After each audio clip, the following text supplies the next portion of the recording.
দীর্ঘ 12 বছর 3 মাস জেল খাটার পর 8 বছর যাবৎ বাইরে, 5ই আগস্টের আগ পর্যন্ত স্বাধীনভাবে চলাফেরা করার অধিকার বিএনপির খুব কম নেতাকর্মীর ছিল।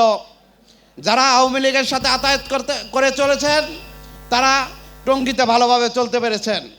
তাছাড়া বিএনপি যারা আওয়ামী লীগের সাথে আপোষ করে চলে নাই তারা এই এলাকায় নির্যাতিত নিষ্পেষিত হয়েছে, যার মধ্য দিয়ে আজকে জননেতা নুরুল ইসলাম সরকার দীর্ঘ 20 বছর এর অধিক সময় কারাবাস করতেছেন একটি মিথ্যা মামলায়।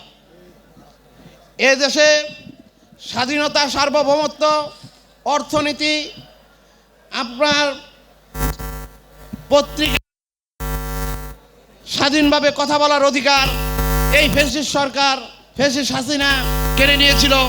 তখন একটি কথা জোর গলায় এই ফ্যাসিস্ট হাসিনা বলতো, 3 বারের সফল প্রধানমন্ত্রী তিনি নাকি এতিমের টাকা চুরি করেছেন। যখন 5ই আগস্টের পর যখন সংবাদপত্র তার স্বাধীনভাবে কথা বলতে পারে, তখন দেখা গেল যে শেখ হাসিনা থেকে শুরু করে শেখ পরিবারের প্রতিটা সদস্য চোর। এই দেশে খালেদা জিয়া এবং দেশনায়ক তারেক রহমানের বিরুদ্ধে যে সকল মামলা তারা করেছিলেন, প্রতিটা মামলা হাইকোর্ট থেকে এবং সুপ্রিম কোর্ট থেকে বলা হয়েছে উদ্দেশ্য প্রণোদিত মামলা হিসাবে তাদেরকে প্রতিটা মামলা থেকে খালাস দেওয়া হয়েছে। এর মধ্য দিয়ে প্রমাণ হয় এই দেশে দেশনেত্রী বেগম খালেদা জিয়া এবং তারেক রহমান কোনো দুর্নীতির সাথে জড়িত ছিল না।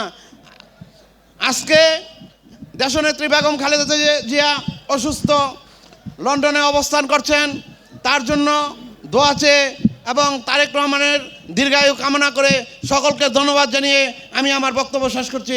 খোদা হাফেজ, বাংলাদেশ জিন্দাবাদ, সকলকে ধন্যবাদ।